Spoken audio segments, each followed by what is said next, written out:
రాజకీయాలంటేనే number గేమని అందరూ అంటూ ఉంటారు. కానీ ఒక్కోసారి చాలా తక్కువ మంది ఆట గమనాన్నే మార్చేయగలరు. అది ఎలా సాధ్యం? ఈరోజు మనం వ్యూహాత్మక ఓటింగ్ అనే ఒక పవర్ఫుల్ కాన్సెప్ట్ గురించి మాట్లాడుకుందాం. అవును, అసలు ప్రశ్న అదే. ఒక చిన్న, అందరూ కలిసికట్టుగా ఉన్న గ్రూప్ ఇంత పెద్ద రాజకీయ వ్యవస్థలో రూల్స్ని ఎలా మార్చగలదు? ఈ ప్రశ్నకు సమాధానమే మన ఈ విశ్లేషణకు మూలం. అయితే అసలు ఇలాంటి ఒక వ్యూహం ఎందుకు అవసరమవుతుంది? ఎందుకంటే రాజకీయాలనేవి అందరికీ సమానంగా ఉండే ఆట కాదు కదా. అసలు సమస్య మొదలయ్యేదే ఇక్కడ. చాలా రాజకీయ వ్యవస్థల్లో ఏమవుతుందంటే సమాజంలో ఏళ్ల తరబడి పాతుకుపోయిన కొన్ని వ్యత్యాసాలుంటాయి కదా, వాటి వల్ల అట్టడుగు వర్గాలకు సరైన ప్రాతినిధ్యం దొరకదు. వాళ్ల గొంతుక ఎవ్వరికీ వినిపించదు. సరిగ్గా ఈ పవర్ గ్యాప్ వల్లే వ్యూహాత్మక ఓటింగ్ లాంటి ఆలోచనలు పుడతాయి. మరి ఈ సమస్యకు పరిష్కారమేంటి? అదే ఈ వ్యూహాత్మక ఓటు. ఇది మార్పు తీసుకురావటానికి ఉపయోగించే ఒక చాలా తెలివైన, శక్తివంతమైన టూల్. ఇప్పుడిది ఎలా పనిచేస్తుందో కాస్త వివరంగా చూద్దాం. సింపుల్గా చెప్పాలంటే వ్యూహాత్మక ఓటింగ్ అంటే అట్టడుగు వర్గాలు తమ ఓట్లను ఎవరికి పడితే వారి కాకుండా అందరూ కలిసి ఒకే మాట మీద నిలబడి ఒకే దిశలో వెయ్యడం. ఇలా చేసినప్పుడు రాజకీయ పార్టీల లెక్కలన్నీ మారిపోతాయి. వాళ్ల ప్రాతినిధ్యం కూడా పెరుగుతుంది. ఈ ఒక్క వాక్యం చాలు, సామూహిక క్రమశిక్షణను ఉపయోగించుకోవడం. అంటే ఈ మొత్తం వ్యూహానికి అసలైన బలం ఐక్యత, క్రమశిక్షణ మాత్రమే. ఆలోచించండి, 100 మంది 100 దారుల్లో వెళ్తే ఏమీ జరగదు. కాని అదే 100 మంది ఒకే మాట మీద నిలబడితే అదొక పెద్ద శక్తిగా మారుతుంది. సరే, బావుంది. కానీ ఈ వ్యూహం ప్రాక్టికల్గా ఎలా పనిచేస్తుంది? దీని వెనుక ఒక స్పష్టమైన 4 అంచెల ప్లాన్ ఉంది. అవేంటో చూద్దాం. ఈ 4 స్టెప్స్ ఒకదానితో ఒకటి కనెక్ట్ అయి ఉంటాయి.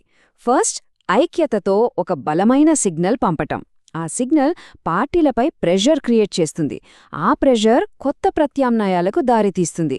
చివరికి రాజకీయాల్లో అసలు చర్చించాల్సిన విషయాలనే మార్చేస్తుంది. సో ఫస్ట్ పాయింట్, ఒక పవర్ఫుల్ సిగ్నల్ పంపడం. ఒక గ్రూప్ మొత్తం ఒక్కటిగా ఓటు వేసినప్పుడు అది వాళ్ల బలాన్ని చూపిస్తుంది. రాజకీయ పార్టీలకు ఒక్కడే వార్నింగ్ వెళ్తుంది, మమ్మల్ని లైట్ తీసుకుంటే ఎన్నికల్లో భారీ మూల్యం చెల్లించుకోక తప్పదు అని. రెండోది ప్రెషర్. ఏ పార్టీ కూడా తమ ఓటు బ్యాంకును వదులుకోదు కదా. సో ఈ ఓట్లు పోతాయేమో అనే భయంతో పార్టీలు తమ అభ్యర్థుల ఎంపికలో ఖచ్చితంగా పునరాలోచిస్తాయి. ఆ వర్గాల వారికి టికెట్లు ఇవ్వాలనే ఒత్తిడి మొదలవుతుంది. మూడోది, కొత్త దారులు తెరుచుకోవడం. ఈ వ్యూహం వల్ల చిన్న పార్టీలకు, కొత్త ఉద్యమాలకు ఆక్సిజన్ దొరుకుతుంది. కొన్నిసార్లు సంకీర్ణ ప్రభుత్వాలు ఏర్పడినప్పుడు ఈ చిన్న పార్టీలే కింగ్ మేకర్స్గా మారి ప్రభుత్వ భవిష్యత్తును శాసించే స్థాయికి ఎదుగుతాయి. ఇక నాలుగోది, ఇది చాలా ముఖ్యం, అసలు పొలిటికల్ డిస్కషన్నే మార్చేయడం. అప్పుడు అభ్యర్థులు కులం, మతం లాంటి విషయాలు పక్కనబెట్టి విద్య, ఉపాధి, భూమి హక్కుల వంటి అసలైన సమస్యల గురించి మాట్లాడాల్సొస్తుంది. అంటే రాజకీయాల క్వాలిటీనే మారిపోతుంది. అయితే ఇదంతా రాత్రికి రాత్రే జరిగే మ్యాజికేమీ కాదు. ఇది ఒక లాంగ్ గేమ్. ఒక చిన్న ప్రతిఘటనతో మొదలై చివరికి వ్యవస్థలోనే ఒక శాశ్వత మార్పు తీసుకురావటం దీని అసలు లక్ష్యం. ఈ మొత్తం జర్నీని చూడండి. షార్ట్ టర్మ్లో పార్టీలు నష్టపోతాయి. కానీ మిడ్ టర్మ్కొచ్చేసరికి ప్రభుత్వంలో ప్రాతినిధ్యం పెరుగుతుంది. ఇక లాంగ్ టర్మ్లో రాజకీయాలు పూర్తిగా పాలసీల గురించి, అభివృద్ధి గురించి జరుగుతాయి. అదే కదా అసలైన విజయం. అయితే ఈ ఆటలో కొన్ని రిస్కులు కూడా ఉన్నాయి. ఒక్కోసారి పార్టీలు కేవలం పేరుకే ఒకరిద్దరిని టోకెన్ అభ్యర్థులుగా నిలబెట్టొచ్చు. అన్నిటికన్నా పెద్ద ప్రమాదం ఓటర్లలో ఐక్యత దెబ్బతినడం. ఎందుకంటే ఐక్యత లేకపోతే ఈ వ్యూహం మొత్తం ఫెయిల్ అవుతుంది. అందుకే దీనికి నిరంతరం సమన్వయం, క్రమశిక్షణ చాలా అవసరం. ఈ ఐడియా ఏమీ మన దేశానికో ఒక ప్రాంతానికో సంబంధించింది కాదు. ఇది ప్రపంచవ్యాప్తంగా అణగారిన వర్గాలు ఉపయోగిస్తున్న ఒక శక్తివంతమైన ఎత్తుగడ.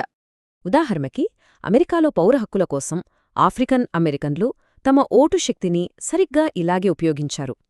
లాటిన్ అమెరికాలోని గిరిజన సంఘాలు కూడా తమ హక్కుల కోసం ఇదే దారిని ఎంచుకున్నాయి. ఈ ఉదాహరణలన్నీ ఒకటే చెప్తున్నాయి, ప్రదేశం ఏదైనా, సమస్య ఏదైనా ఐక్యతతో కూడిన వ్యూహాత్మక ఓటు ఒక తిరుగులేని శక్తి. కాబట్టి ఒక సామూహిక చర్య, ఒక రాజకీయ శక్తిగా మారినప్పుడు ఆ తర్వాత ఏమవుతుంది? పవర్ ఈక్వేషన్స్ అన్నీ ఎలా తలక్రిందులవుతాయి? ఈ ప్రశ్నతో ఈ విశ్లేషణను ముగిద్దాం. ఒక్కసారి ఆలోచించండి.